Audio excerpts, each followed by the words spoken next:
The ultimatum commander Sarah Chen stood at the observation deck of Frontier Station Alpha, watching the sunrise paint the sky of Kepler 442b in shades of amber and gold. The planet had been humanity's home for 15 years now, one of 7 worlds that comprised the Outer Rim colonies. Sarah had been just a lieutenant when the first settlers arrived, full of hope and determination to build something beautiful among the stars. The year 2401 had brought unprecedented growth to human civilization. Earth's population had stabilized at 10 billion, while another 8 billion humans now called distant worlds their home. Sarah commanded the defense forces for the entire Outer Rim, protecting farmers, scientists, and families who had traveled hundreds of light years to start fresh lives. Lieutenant Marcus Webb approached from behind, his footsteps echoing in the quiet observation lounge. Sarah could see the worry etched across his young face, reflected in the transperistal window. Something was wrong, and she had learned to trust Marcus's instincts over the past 3 years of serving together. "Commander, we're receiving massive gravitational distortions at the edge of the system," Marcus reported, his voice steady despite the concern in his eyes. "Long-range sensors are picking up energy signatures unlike anything in our databases. Whatever's coming, it's big." Sarah turned from the window and followed Marcus to the command center. The main display showed readings that made her pause. Dozens of objects were dropping out of hyperspace near the system's outer planets, each one registering energy outputs that dwarfed humanity's largest battleships. The lead vessel measured nearly 80 kilometers in length, its hull composed of materials that seemed to bend light around them.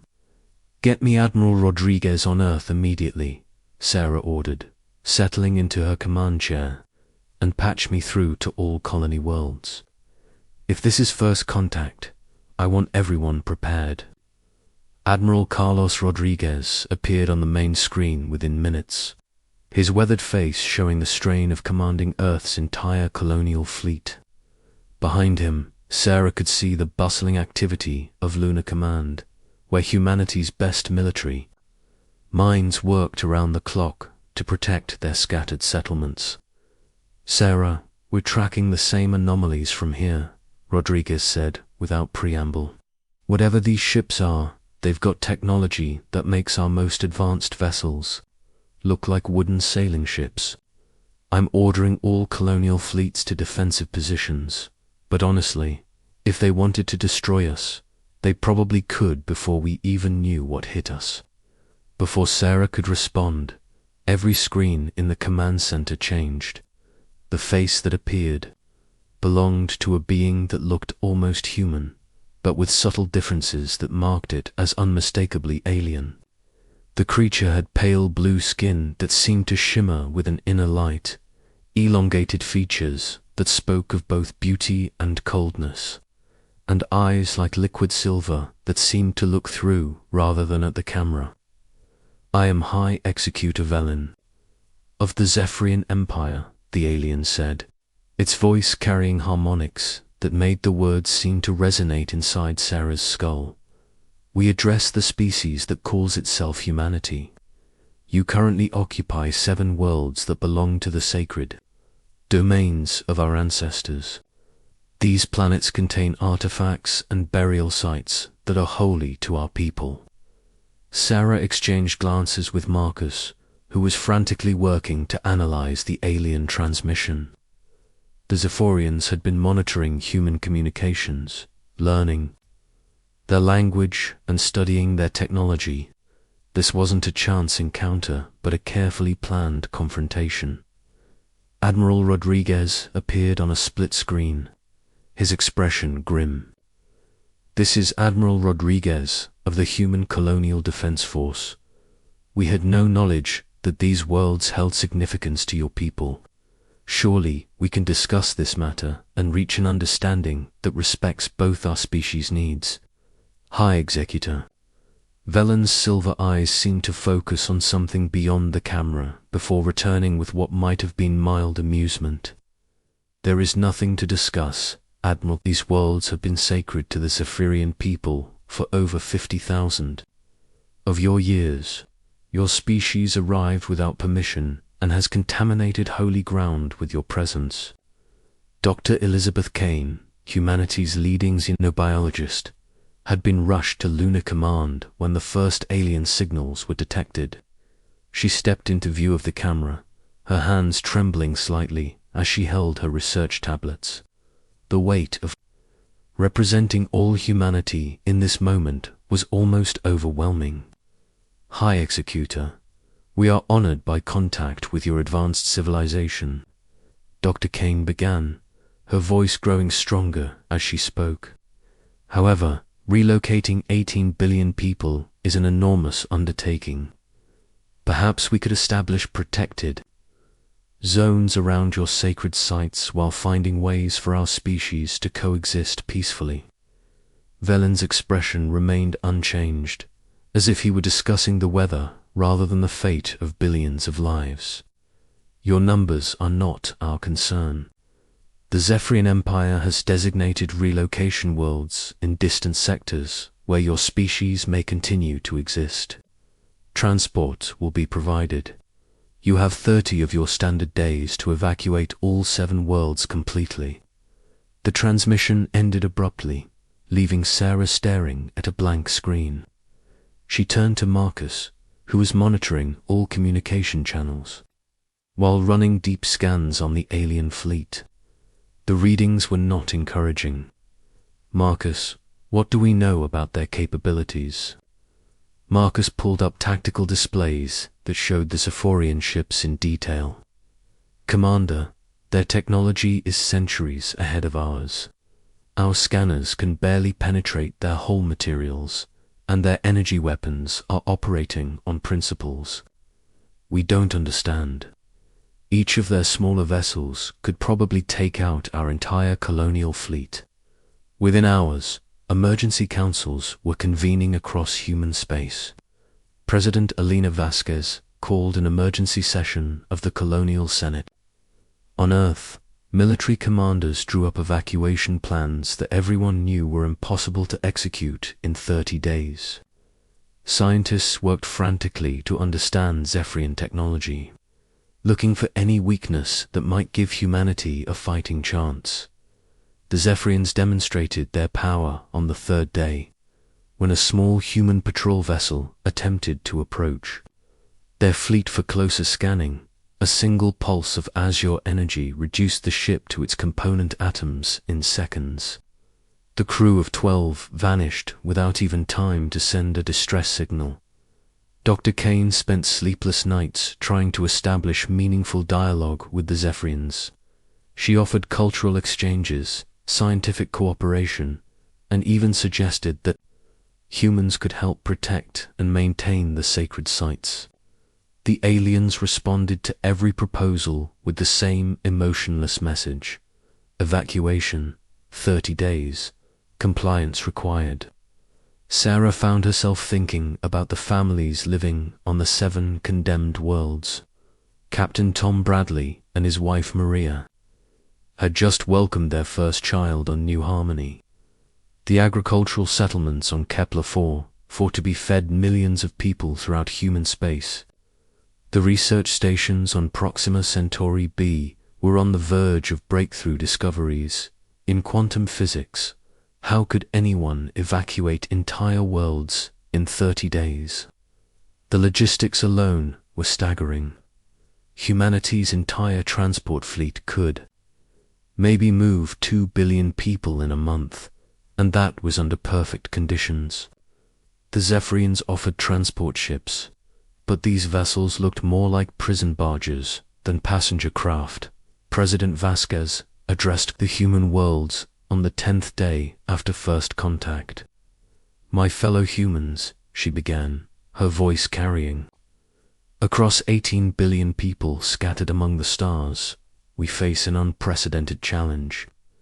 An alien empire has demanded that we abandon 7 of our worlds within 30 days. While we explore all options for peaceful resolution, we must also prepare for the possibility that we may have no choice but to comply. Sarah watched the speech from Frontier Station Alpha, seeing the fear behind the president's calm words. The Outer Rim colonies had always been humanity's frontier, places where people went to build new lives and chase impossible dreams. Now, those dreams were being crushed by beings who saw humans as nothing more than trespassers on holy ground. But something else was happening on the condemned worlds, something the Zephyrians had not anticipated. As human scientists studied the alien artifacts scattered across the 7 planets, they began to discover patterns that suggested these weren't just religious relics. The artifacts were technology advanced beyond human understanding, but not beyond human intuition. Dr. Michael Torres, working on the archaeological team at New Harmony, made the first breakthrough. The crystalline structures that the Zephyrians called burial markers were actually data storage devices, containing information about ancient civilizations that had existed long before the Zephyrian Empire. More importantly, they seemed to respond to human thought patterns in ways that alien technology never had before. Commander Chen, Dr. Torres, reported during an encrypted communication, "These artifacts aren't just Zephyrian, they're from multiple species, including some that might be genetically related to humans. The crystals are reacting to our presence, almost like they're trying to communicate with us." Sarah felt a chill run down her spine. If the artifacts weren't purely then the aliens' claim to the worlds might not be as absolute as they pretended. More importantly, if ancient technology was responding to humans, it might provide the edge they desperately needed. Underground resistance movements began forming across the 7 worlds. Captain Jessica Park, a retired military officer living on Proxima Centauri b, organized networks of scientists, engineers, and soldiers who refused to abandon their homes without a fight. They called themselves the Last Stand Coalition, and their message spread through hidden channels across human space. The Zephyrians think they can push humanity around because we're young and weak. Captain Park broadcasted on encrypted frequencies. But they don't understand what they're dealing with. Humans have never been good at giving up, and we're not about to start now. Sarah found herself torn between her duty to follow government orders and her growing belief that submission might not be humanity's only option. The alien artifacts were yielding more secrets every day, and some of the discoveries suggested capabilities that could change the balance of power in ways the Zephyrians never expected. As the deadline approached, humanity faced a choice that would define their future among the stars.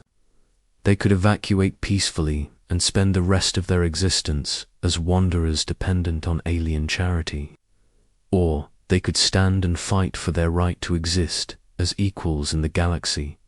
The Zephyrians had offered humanity peace through submission. They were about to learn that some species preferred war to surrender, and that humans had never been particularly good at doing what they were told. The reckoning. The evacuation deadline was 3 days away when Dr. Torres made the discovery. That changed everything. Working in the crystal caves beneath New Harmony's primary settlement, he had been attempting to decode the ancient data stored within the artifact matrices. What he found was not just information, but something far more significant. "Commander Chen, you need to see this immediately." Torres's voice crackled over the emergency communication channel. The artifacts aren't just responding to human thought patterns, they're enhancing them. I've been working with the crystals for 72 hours straight, and I can feel something changing in my mind. Sarah arrived at the cave system within an hour, accompanied by a team of scientists and military personnel. What she found defied all rational explanation. Dr. Torres was standing in the center of a crystal formation that pulsed with soft blue light. His eyes closed in concentration. Around him, data streams flowed through the air like living rivers of light, visible to everyone present. "Torres, what's happening to you?" Sarah asked, fighting the urge to step back as the energy patterns intensified around the scientist. Torres opened his eyes, and Sarah gasped. His normal brown eyes now held flecks of the same blue light that emanated from the crystals. When he spoke, his voice carried harmonics similar to those they had heard from the Sefarians, but warmer and more human. "The artifacts aren't Sefarian. Burial sites, Commander. They're genetic locks, designed to activate when the right species makes contact with them. The original builders were looking for their descendants, their evolutionary children. Sarah, I think they were looking for us." The implications hit Sarah like a physical blow. If the artifacts were designed to respond to humanity specifically, then the Zephyrians had been lying about their sacred claim to the worlds. More importantly, if ancient technology was awakening human potential, the balance of power was about to shift dramatically. "What kind of enhancements are we talking about, Torres?" Sarah asked, though she suspected she already knew the answer from the impossible things she was witnessing. Torres smiled, and suddenly Sarah could hear his thoughts as clearly as if he had spoken aloud. "We're becoming what we were always meant to be, Commander. The barriers between mind and matter, between thought and reality, are dissolving. The ancient builders left us tools, but more than that, they left us the key to unlock our own evolution." Word of the discovery spread through the resistance networks within hours. Across all 7 worlds, humans began seeking out the crystal, formations and artifact sites that the Zephyrians claimed as sacred ground. What they found was a network of enhancement chambers that had been waiting for tens of thousands of years for the right species to activate them. Captain Park on Proxima Centauri B was among the first to undergo the transformation. As a former military officer, she understood the strategic implications better than most. "If we can level the playing field technologically, then we have a chance," she reported to the growing network of enhanced humans. "But we need to move fast. The Zephyrians won't give us time to fully understand what we're becoming." The aliens seemed oblivious to the changes occurring on the human worlds. Their ships remained at the edge of each system, waiting with mechanical patience for the evacuation deadline to arrive. They had dealt with hundreds of lesser species over the millennia, and none had ever successfully resisted the might of the Zephyrian Empire. High Executor Velin received his daily reports from the monitoring stations with the same emotionless efficiency he brought to all tasks. The humans were scrambling to evacuate, just as every other species had done when faced with Zephyrian superiority. In 3 days, the transport ships would arrive to collect any remaining humans, and the sacred worlds would be purified of contamination. But something was changing in the quantum fabric around the 7 worlds. Distortions that the Zephyrian sensors couldn't quite categorize. Energy patterns were emerging that didn't match any known technology, including their own. Velin made a note to investigate after the human evacuation was complete. Sarah Chen stood in the command center of Frontier Station Alpha, but she was no longer the same person who had watched the sunrise just 2 weeks earlier. The crystal enhancement had changed her in ways that went beyond the physical. She could feel the thoughts and emotions of every enhanced human across the 7 worlds, a network of consciousness that spanned light years instantaneously. "Are you ready?" The thought came from Captain Park, transmitted across the impossible distances between worlds without any technological medium. "As ready as we can be," Sarah replied, her consciousness touching the minds of thousands of enhanced humans throughout the colonies. "Remember, we're not trying to destroy this. We're showing them that humanity deserves to be treated as equals, not pests to be relocated." The evacuation deadline arrived with the cold precision of atomic clockwork. Zephyrian transport ships began materializing in orbit around each of the 7 worlds, massive vessels designed to carry cargo rather than passengers. High Executive Velin's flagship moved to a position where he could personally oversee the final phase of human removal. That was when humanity revealed what they had become. The first sign was the transport ships themselves. As the Zephyrian vessels approached the planets, they began to slow and then stop entirely, held in place by forces that registered on no known sensor. On the surface of each world, thousands of enhanced humans stood in perfect coordination, their minds linked across impossible distances. Their will focused on a single purpose now, Sarah thought, and 18 billion human minds spoke with one voice. The Zephyrian ships didn't explode or crash. They simply found themselves surrounded by barriers of crystallized space-time that prevented any movement. The aliens inside were unharmed but completely helpless, trapped by technology that operated on principles their science had never encountered. High Executor Velin's flagship shuddered as similar forces took hold of it. For the first time in over 1,000 years of commanding Zephyrian fleets, Velin felt genuine surprise. The readings his sensors were providing made no sense.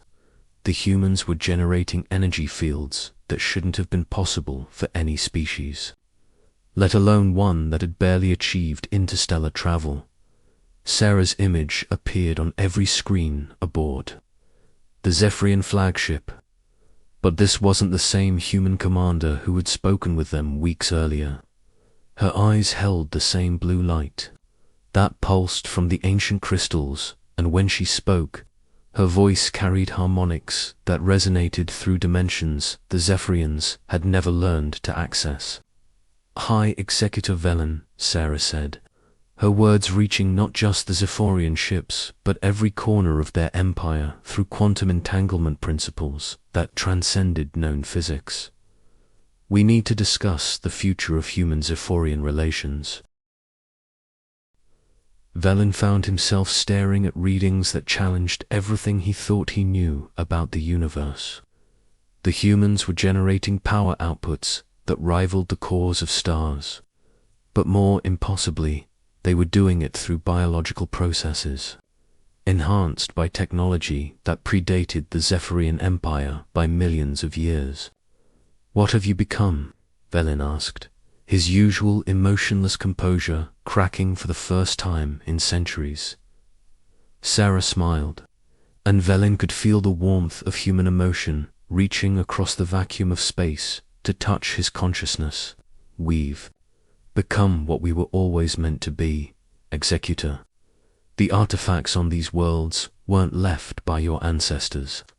They were left by ours, by the beings who seeded dozens of species across the galaxy and then disappeared into the deep reaches of space." The truth hit the Zephyrian commander like a physical blow. His empire had built its power by claiming ancient artifacts and sacred sites throughout the galaxy. But if those artifacts belonged to humanity's genetic ancestors, then the had been nothing more than scavengers, building their civilization on stolen foundations. "The builders of these artifacts didn't disappear," Sarah continued, her enhanced consciousness accessing data stored in crystalline matrices across 7 worlds. "They evolved beyond physical existence, but they left keys for their descendants to follow the same path. You've been guarding our inheritance for us, Executor, and we're grateful for your stewardship. Across the 7 worlds, enhanced humans began to demonstrate capabilities that redefined what it meant to be sentient. They could manipulate matter at the quantum level, communicate instantaneously across galactic distances, and access energy directly from the fabric of space-time itself. But more importantly, they retained their essential humanity, their capacity for growth, creativity, and compassion. The standoff lasted for 6 hours, while Zephyrian Command struggled to understand what had happened to their overwhelming tactical advantage. Their ships were more advanced than anything humans had possessed just days earlier, but they were still bound by conventional physics, while their opponents had transcended those limitations entirely. High Executor Velen made the decision that would reshape galactic politics for millennia to come. Instead of calling for reinforcements or attempting to fight an impossible battle, he requested permission to negotiate. Commander Chen Velen said, using her title with respect for the first time, the Zephyrian Empire acknowledges that we may have been in error regarding the ownership of these worlds. We propose a new arrangement between our species. Sarah could feel the emotions of every enhanced human across the colonies, their collective consciousness weighing the Zephyrian offer. There was anger at the attempted forced evacuation, but also understanding that the aliens had acted according to their own cultural beliefs.